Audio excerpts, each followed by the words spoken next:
everybody. Thanks so much for joining us today. It's so great to see so many familiar faces.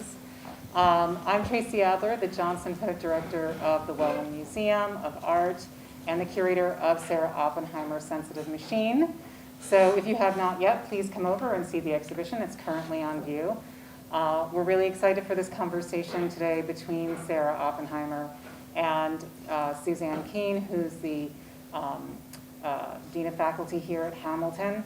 And I just want to give a little bit of background about how this all came to be. Sarah was here installing the exhibition for a couple of months this summer.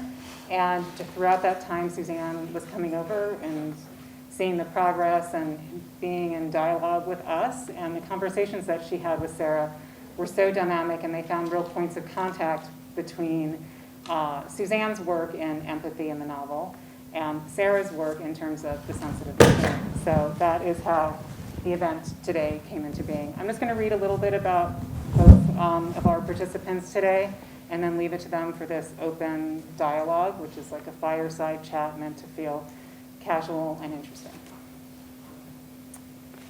Sarah Oppenheimer's work has been featured in solo exhibitions at the Kunstmuseum Thun in Switzerland, Mass MoCA in North Adams, the Wexner Center of the Arts at the Ohio State University, the Perez Art Museum in Miami, and Mudam in Luxembourg, among many other institutions. She is the recipient of the Rome Prize, the Louis Comfort Tiffany Foundation Fellowship, and the Guggenheim Foundation Fellowship. She is based in New York City and is a senior critic at the Yale University School of Art. Forthcoming projects include a commission for Landmarks, which is the public art program for the University of Texas at Austin, to be installed on the university's campus. She will also have a solo gallery exhibition at Bombartha Gallery in Basel, Switzerland in June 2022 to coincide with Art Basel, and will be participating in the next iteration of Front International, Cleveland's Triennial for Contemporary Art. Suzanne Keen is the Vice President for Academic Affairs and Dean of Faculty at Hamilton College, where she is a member of the Department of Literature and Creative Writing. Suzanne writes about narrative empathy. Her books include Empathy in the Novel and the forthcoming Routledge volume, Empathy in Reading, a selection of her essays and chapters on the topic. Her other books include Thomas Hardy's Brains, Psychology, Neurology, and Hardy's Imagination, Romances of the Archive in Contemporary British Fiction, and Victorian renovations of the novel. She's also the author of a volume of poetry. So I'm really pleased to welcome our guests, and I can't wait to hear what they have to say. Thank you. Thank you so much, Tracy.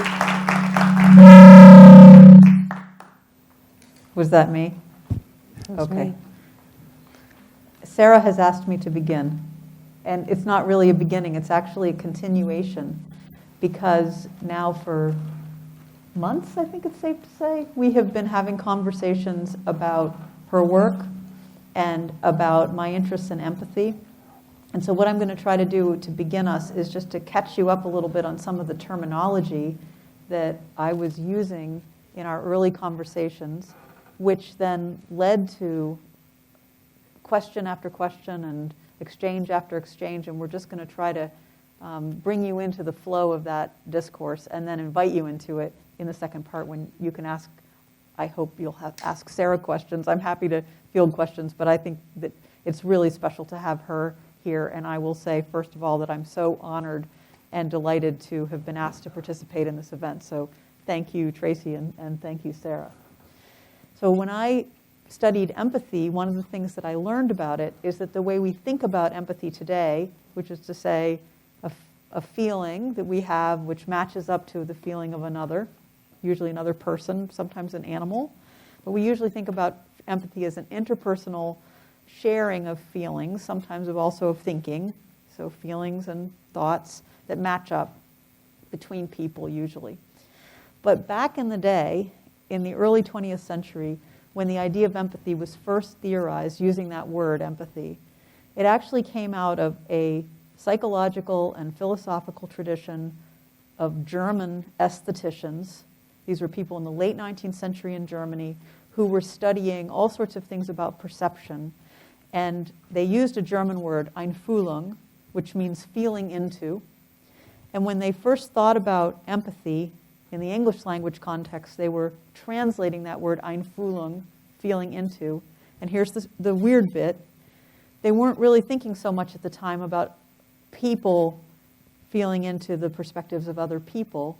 They were thinking very much about the way we perceive the inanimate world.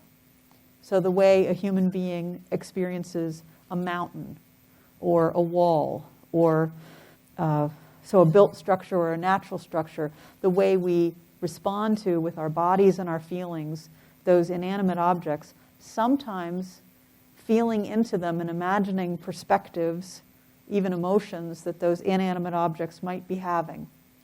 And they were very interested in some of the ways that we perceived things in the natural world as a result of this behavior that we have. Things like feeling like the mountain is rising above you, as if it is actually rising and looming above you.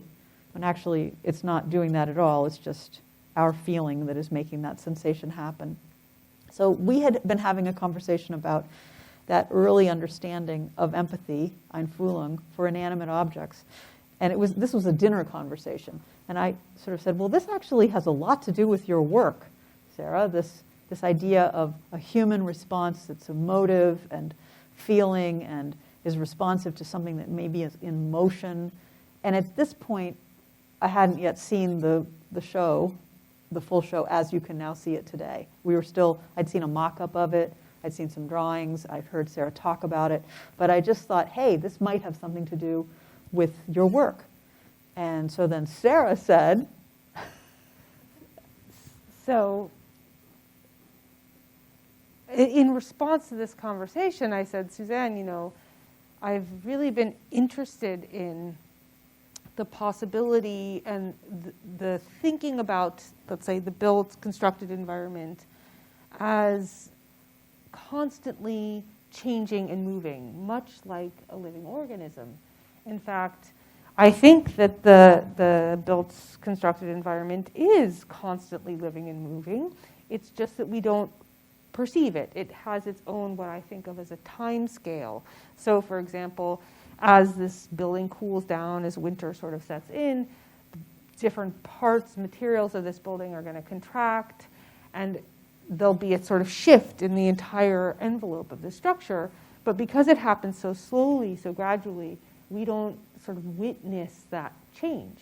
And if only we could speed that change up, we would understand our built environment as constantly sort of wiggling around, or in fact, radically shifting around.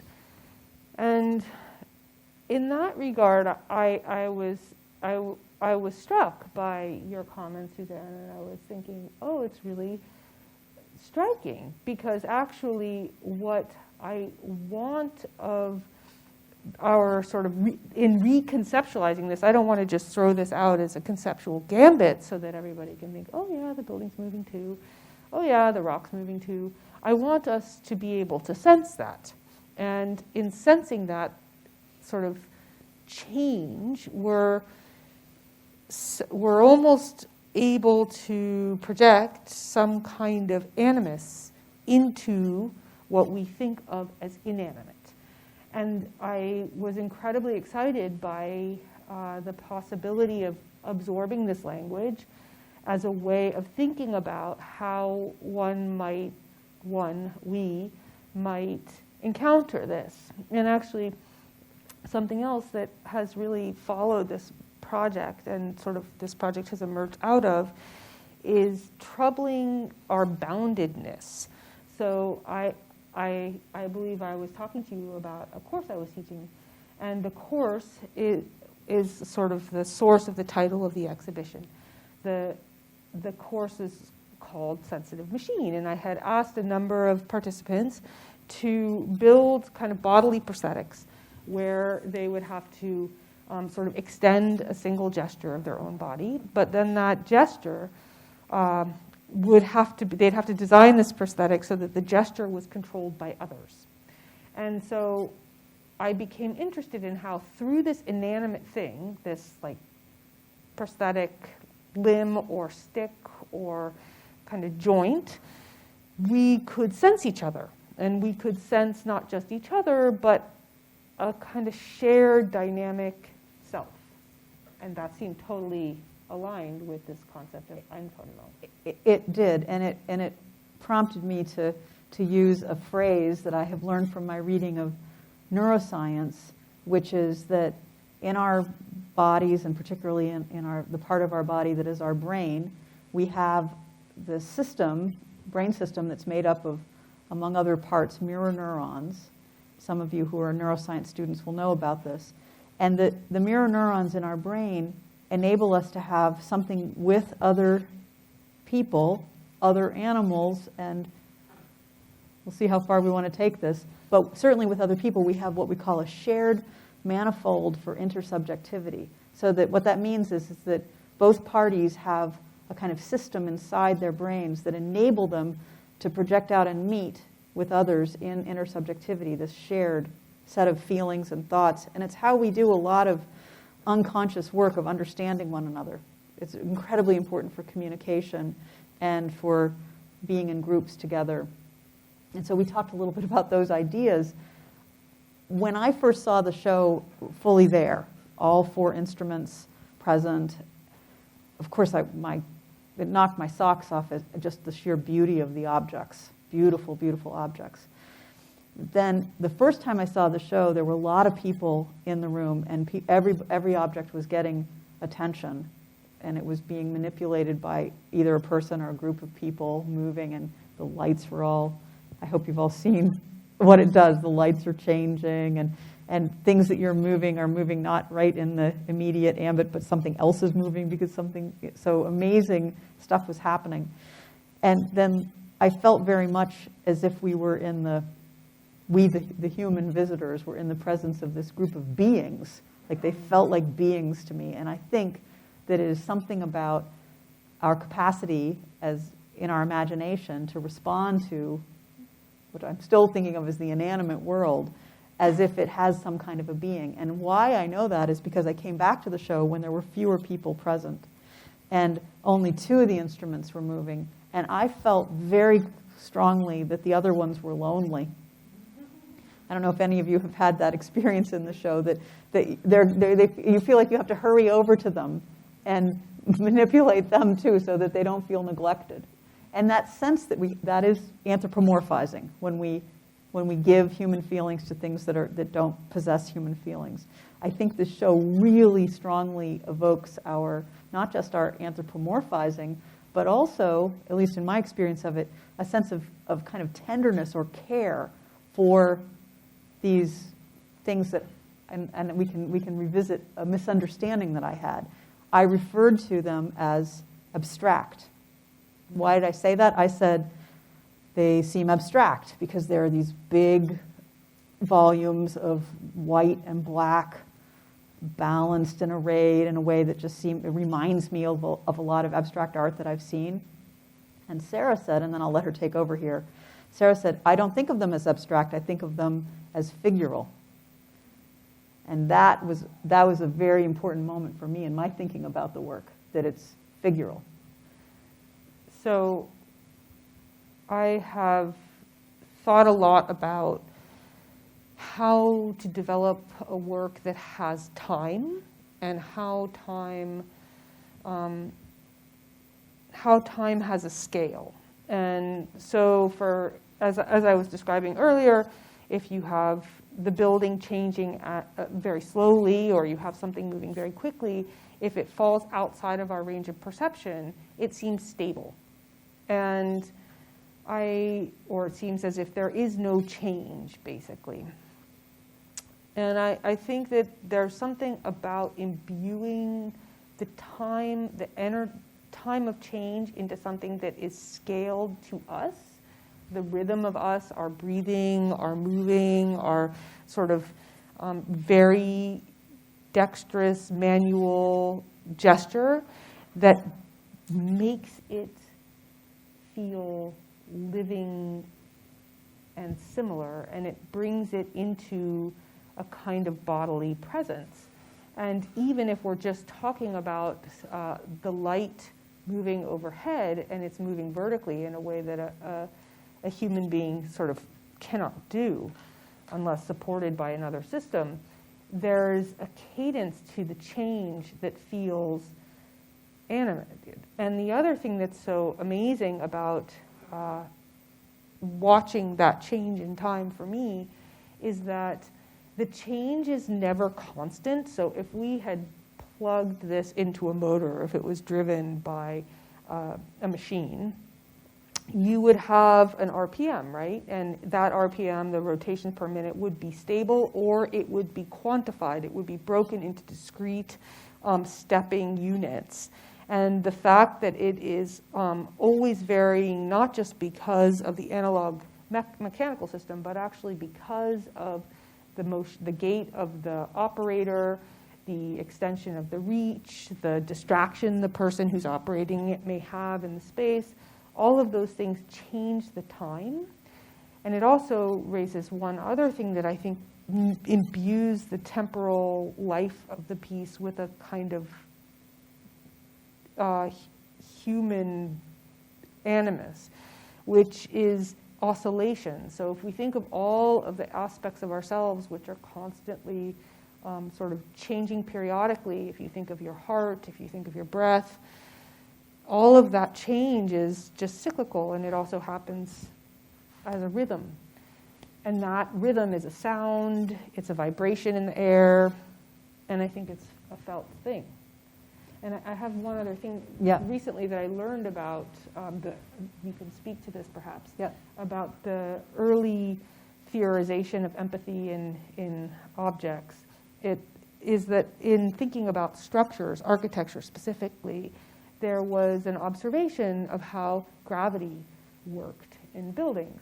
And there was an identification with, let's say, a column, where you would, and perhaps this is a misinterpretation, but what I understood was that through that identification with the structural element, through that sense that gravity, that the column has to hold up the roof just as our legs hold up our hips, for example, there is a kind of identification with that inanimate world. I think that's exactly right, and that columns in particular, because of their erect structure and their verticality, feel personal and human, even the really big ones, in a way that one can feel echoed in this work. Because when you enter the space and you see these large objects, there's a way, and once you're thinking figural, which now I can't unthink that, it's like there are these arms that one can move into the reach of these arms and then push them and make them move, and then aspects of what is maybe their lower body or upper body is moving in that scale. And yet, to echo the word of scale, on a scale which is much bigger than our normal interaction with other human beings in the world, except in our memory. Because as I said to Sarah in one of these conversations, it just sort of hit me that actually all of us who once were children, which is all of us carry within our bodies a memory of being a person who is much less tall than how tall we are now. I'm not very tall right now, but I used to be much shorter. And so I have a memory of being a person of the scale that I am in relation to Sarah's instruments. You know, it's like they're like the grown-ups in my versus the memory of the small me. And I do remember very, very viscerally that feeling of like especially my mother. Like my mother is a very big person with arms up high above mine.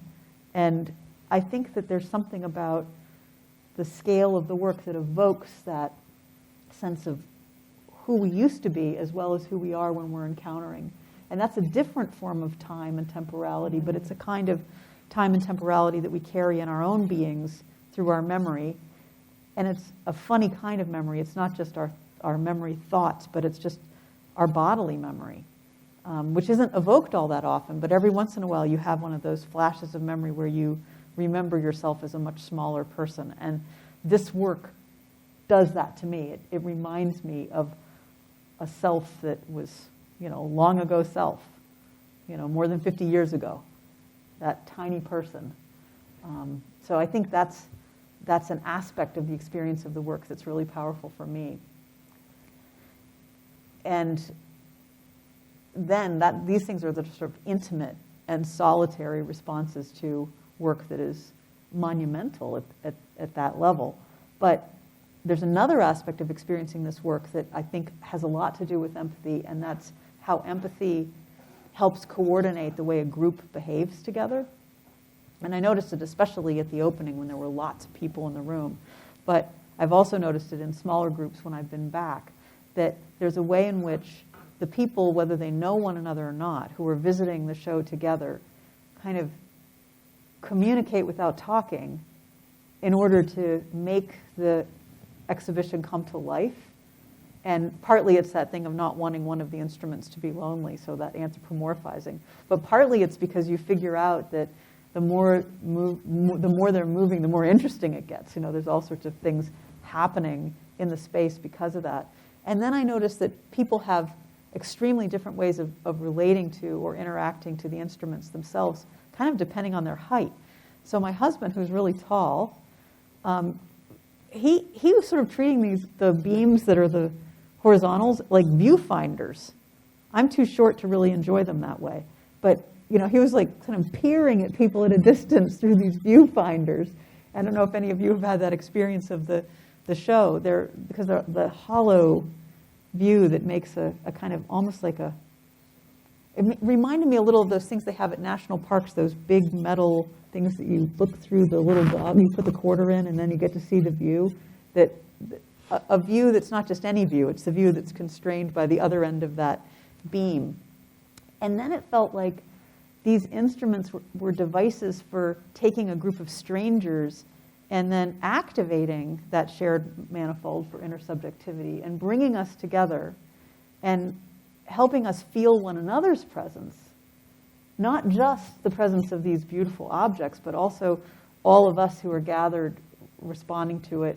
And the ceiling, I think, is a really important part of that. Because when you look up at the ceiling, there's this thing that's happening with the lights going up and down that it can actually be slightly vertiginous, because it feels a little bit like it flattens, it's as if lines are moving, and the thing that is a long distance space, there's something funny about what it does to your depth perception, the way the lights are moving up and down. And so you get this strange, the Alice in Wonderland sequence where I don't know if it's in the Wonderland or in Through the Looking Glass, where she's growing and the room gets small around her. You feel like there's something about the scale of your position in the space that's changing because of the way the ceiling light action is happening.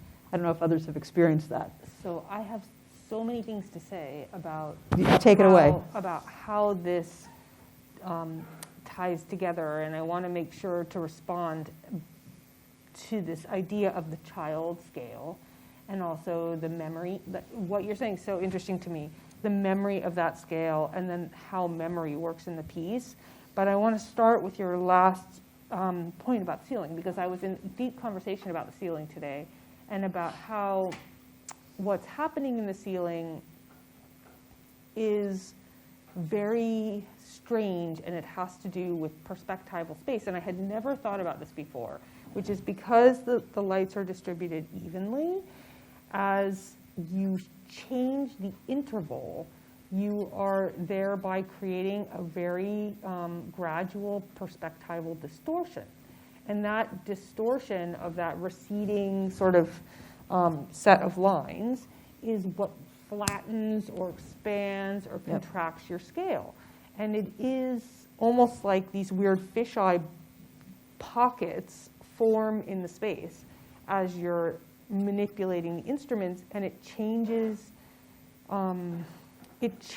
your scale, even though you're always at that small child scale too.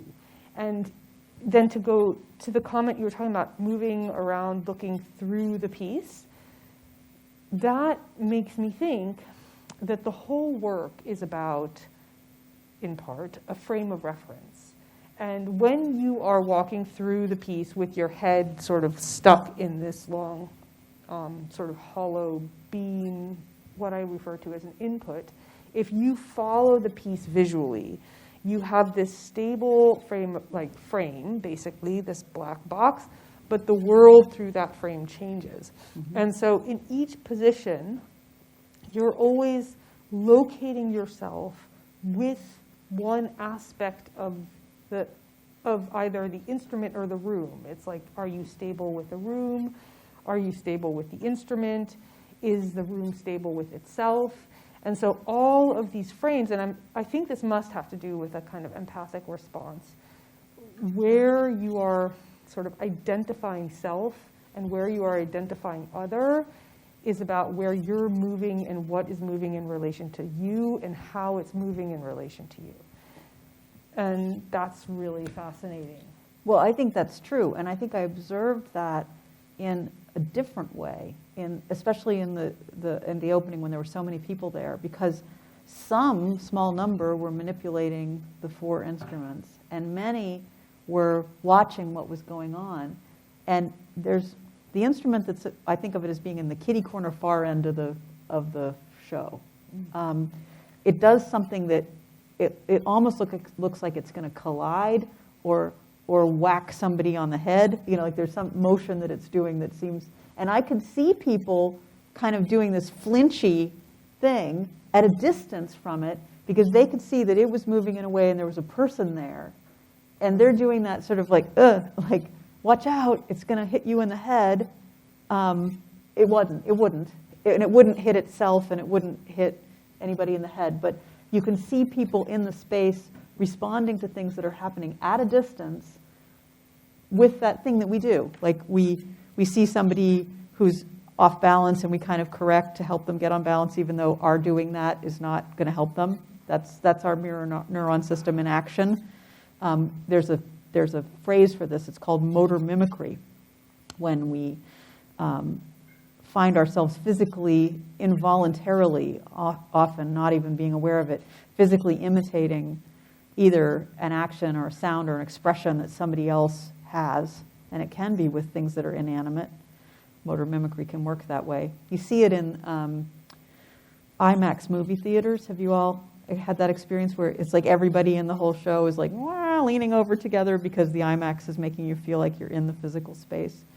I think that it evokes that kind of motor mimicry among the human participants as well as with the objects themselves. That you feel this kind of tension between, are you responding to the artworks, or are you responding to the others who are in company with the artworks? And we haven't talked at all yet about the incredible taboo-breaking experience of being invited to touch and move artworks in a gallery, which I think you kind of can't skip that step. It's such a profound difference from most art, especially most art that looks the way this work looks, so beautiful and polished, and it looks like you're not supposed to touch it. But that makes, the way that you have transitioned into that makes me think about something about touching our environment. So we are always touching our environment. I'm touching the chair, we touch the doorknob, we touch, we're touching everything all the time. And the first sort of moment, or the last 2 years, let's say, we've become hyper aware of touching our environment and kind of contamination through our environment. But Right. What's happened in the work by inviting touch and by leaving the markers, the fingerprints on the work that show that others have touched, is that you're touching, basically some kind of inanimate sort of architectural looking structure, and you are really aware you're doing it. Oh, yeah. And you're almost, it's not that you're caressing it by any means, but you're sensitive to it. You're cognizant of it, you're aware, you're kind of probe it. How does it feel when you touch it? Does it push against you? Does it require a certain amount of weight? And I'm thinking of the intimate gesture between two people. When you touch someone and you're actually sensitive to what it means to actually contact someone and what is transmitted. I hadn't thought about it in this way with this notion, but if you touch someone, there's something that happens between you, right? That point of contact, you feel the warmth of their body, you feel the wrinkling of their clothes, you have a sense of their fragility, or you have a sense of their strength. And there's a way that you're almost like the conditioning, the institutional frame, which makes you hesitant to touch, also makes that touch a more powerfully felt moment. And you then, I think, become more sensitive to what that touch feels like, actually. If you just were sort of, okay, I'm just going to push this door and walk right through, or I'm going to just stick the key into the ignition of my car, or whatever it is, you're not, it's so habitual you don't sense it. I think that's true. I think there's a deep defamiliarization that happens when you encounter these objects, especially when you touch them and move them. And for me, maybe I'm not very strong, but they feel like they're pressing back. They're not. I know they're not pressing back. I know there's some resistance in the system that means you have to really kind of push to make them rotate, and it helps if you're actually walking while you rotate, like you give yourself more energy to make them go. And it does make me think that doesn't make me feel like that's more of a being. It makes me feel there's something almost sacrilegious, because of the taboo about touching that is so strong in me, at least about visiting art in a formal space. But there's something that is also about the scale of these objects. When you think of them as figural, maybe you're thinking of them as I've disclosed I do, as kind of like images of parental scale from the child perspective. But it's kind of like, there you are, you're manipulating one of the immortals. It's not really, you're not confused, it's not a human being, but it's a being. It feels like a physical being. And so that sense of resistance, but you can interact with it. There's something that is evoked by that experience that's, I don't know if uncanny is the right word, but there's something that is definitely playing with your sense of the taboo about touch to bring out maybe numinous, maybe we would get there. So something you're saying that there's something about that taboo that you're describing and that sort of sacrilegious act that is really exciting to me, in tandem with a kind of triangulation that happens through the instrument, which is but you build a bridge through that touching, not just with the sort of system that's set in motion, but also with that observer, that person from afar who witnesses, let's say, that sacrilegious contact, and also notes its effect. Yes. And that's this weird, it becomes a conduit. So it's not simply that you're identifying with this inanimate and or animate environment, but you're also feeling through that animate environment others at the same time. You're sort of transmitting through it. That's so true. I think that there are some aspects of the work that you only actually see what's going on if you are not the one moving, but you're the one observing from a distance. It's easier to see. And that reminds me a little bit about what you said earlier about the prosthesis assignment, where you have to use a prosthesis, but it has to be operated by somebody else. Because I definitely saw, when I visited the show more than once, people kind of like signaling without speaking to one another across the space, like, did you see it? Or, if I'm doing that, is it making a difference? Or almost inviting others to come in and join in. And some people are clearly really hesitant to go near these imposing objects and lay their hands on them. So one thing that, when Tracy in the introduction mentioned your upcoming book, I think it's Empathy in Writing. And reading. Empathy in Reading. And I was really struck by that title, and also by the possibility of empathy in writing. and empathy in reading, and empathy in writing, and what does it mean for this to be something that is a shared reading, so that there is reading, but there is also writing. And what does empathy in writing look like? What does empathy in writing look like if we're sort of collaboratively writing an empathic reading? And this is, I suppose, a question about a novel as, let's say, a narrative experience where you start and then you follow the passage towards the end, but is it a narrative experience as the writing? So that time of experiences now starts to overlay in this work, and it becomes, in my mind, a kind of collaborative shuffling of authorship, and a shuffling of time, and a kind of where the language, being this moving instrument, is kind of shaped by all of these different moments.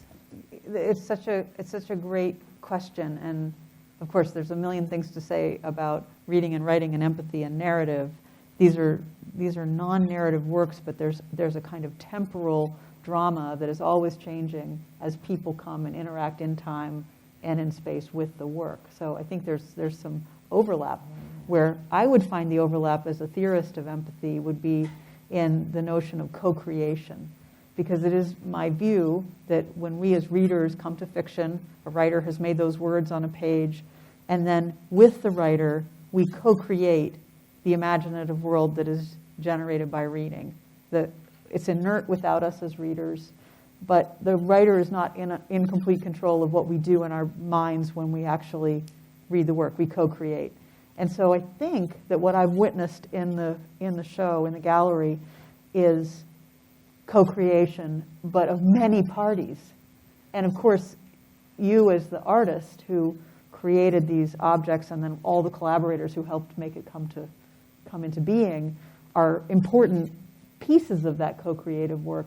But the visitors, whether they're solo visitors or visitors, and the docents, the wonderful docents who have been serving as kind of silent teachers in this exhibit, are also co-creators of the experience in time. Now I'm seeing a signal that I'm supposed to obey, which is to say now it's time for us to shift and take questions from the audience. Is somebody going to mediate and call on people? You all can call on whoever you like. Okay, well, Scott was the first with his hand up, and I won't know everybody's name, but I know Scott's name. Listening to the conversation, I've had two trains of thought. I'm a totally cinema-obsessed individual, and I can't help but read everything through the history of cinema. But the first train of thought has been about work as a prosthesis of a person. In his great film, Man with a Movie Camera, Ziga Vertov sees the camera as a kind of prosthesis of the eye, and to celebrate the modern city. And near the end of that film, there's a moment where he uses stop action so that the tripod can set itself up and the camera can set itself onto the tripod. And we know that he did this, but there's no human visible in this moment where this tripod and camera create themselves and begin taking pictures. And it occurs to me when I walked into the show the first time and also a second time, I felt the show as a kind of, I don't see it as objects, I see it as an instrument that you've created. We know that there's a person has made this. And so it's like we go in and Suzanne's feeling that you wanted to get a section moving that's not moving. We know that you've created a kind of orchestral thing, and we want the whole thing to play. The other train of thought I had to do with this business of looking through the tubes, which felt to me the minute I did it like a form of cinema, because the distance between you and the people at the end of this, I don't know how long those things are, 10 feet or something, flattens the image that you see on the other side. You're really seeing a flattened image framed like this. And it struck me as when cinema was invented, it was first invented as a peephole thing that you look into, a kinetoscope. So you'd look into the thing and you'd roll the thing and you'd see the motion picture. And then the Lumiere brothers' father said, when he saw the kinetoscope, that's fantastic, but you guys should get that out of the box. And so the Lumieres invent theatrical film viewing, which is looking at a square of light in a darkened space. And it strikes me that those pieces, when you look through them, are exactly halfway between the Edison kinetoscope and the Lumiere cinematograph. That somehow this piece incorporates a lot of the history of motion picture art within it. So I have a comment in response, although not exactly an answer. I mean, there's infinite answers probably, or responses, but it was really amazing, and I really want to respond to the first line of thought, which is this situation where you see the change of the position of the camera, and so you understand a gesture or a shift of motion, and you also understand a technology. It's implied and sort of received. When we were I was working with a videographer to document this piece, and we had a lot of questions about how to document it such that you could even just understand what was happening. And it became really evident very quickly that if we moved the camera, you wouldn't know, you wouldn't understand anything. And even when we didn't move the camera, sometimes it seemed like we were moving the camera. And it seemed like we were moving the camera because there was no stable frame of reference. And that therefore makes me, in some ways I would hope that this project calls into question our presumption that there's a certain type of movement or gesture that results in a certain image. Because in fact that resultant sort of shift of the view could be achieved by moving the camera, but it could also be achieved by moving the world. And that is what is interesting to me.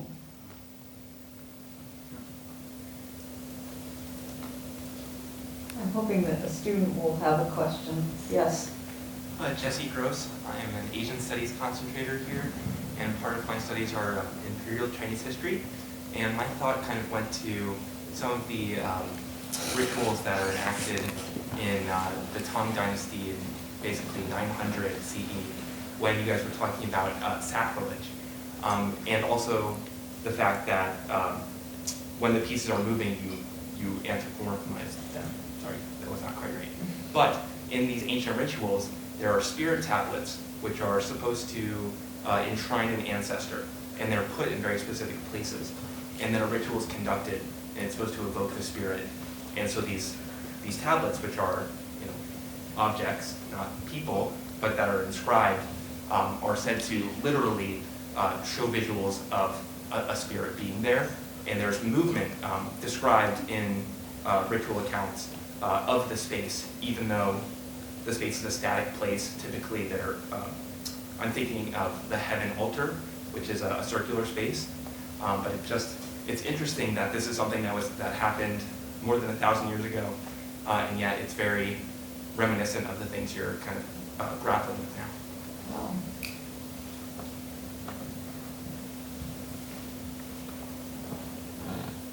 I think that there's something very powerful about thinking of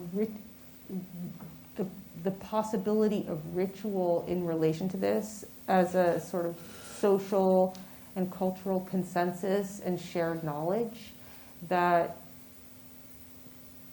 shape what sort of counts as sacrilegious, what counts as a kind of projected animus.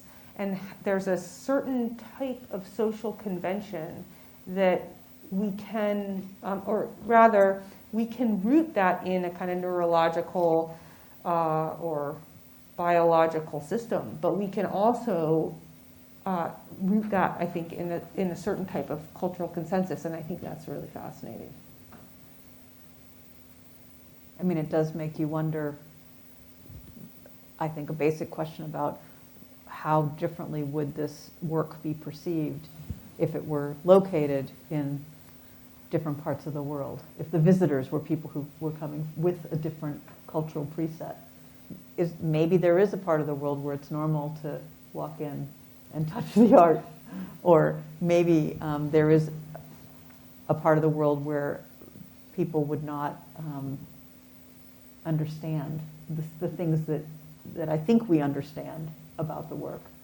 But it feels like there's something about the scale, the invitation to touch, the resistance that you feel when you press on one of those beams to move it, the way one's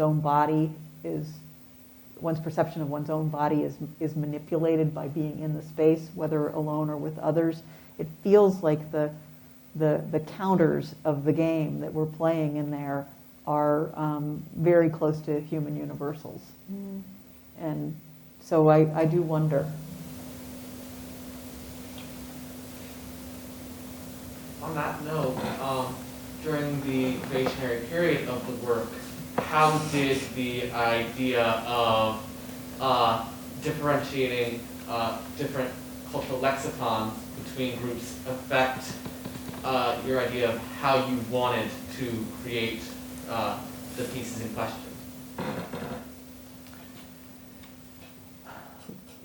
I think it probably didn't affect it, but I'm not sure. I want to make sure I'm addressing your question. When you say cultural lexicons, can you be really specific about what you mean? The ways individuals relate towards art and understand the objects around them in a more empathetic sense. So just to make sure I am really clearly understanding, you're saying that did the development of the work take into consideration the way different cultural communities, as opposed to individuals, but larger cultural collectives, would encounter artwork or the conventions around artwork differently? Yeah. I think it was extraordinarily narrow in not addressing that. And I think that it was narrow in both very limiting ways, but also in very not limiting ways, because it assumed, I think, a certain convention of an art institution, which is, you're not supposed to come in and touch. There's a kind of quiet, controlled environment. I think that it assumed that based on both this specific institution, but also the kind of cultural institute of the museum institutions across the United States and Europe in the present moment, and specifically art institutions, not, for example, science museums or children's museums. But it also, and I think this is something that could be seen as highly problematic, but I think is very relevant to the work, it assumed a certain shared quality of human experience. And it was, I think that for me is something that I am really interested in. I'm interested in how we all have, most living humans have brains, or most living humans have a kind of optical system, and that those shared traits that we have sensory systems that allow us to feel things through physical contact. Those shared traits were really the driver for thinking about experience.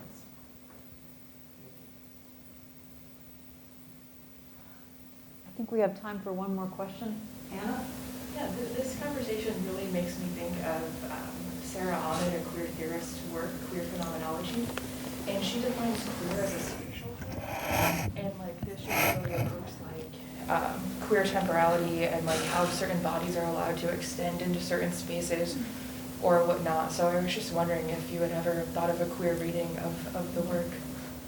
So I have definitely had conversations about a queer reading of the work and ideas of queering space and and I think that I am really interested in questioning the conventions that we are given around the boundedness of our body and the assigned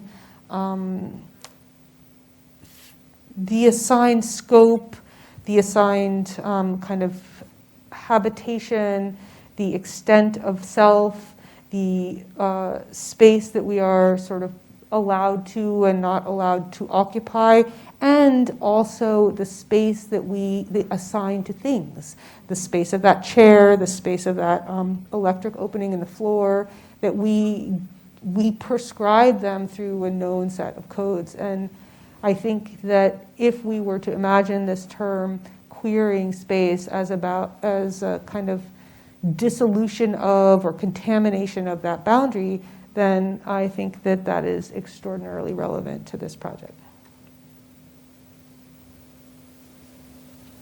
We want to squeeze in one more?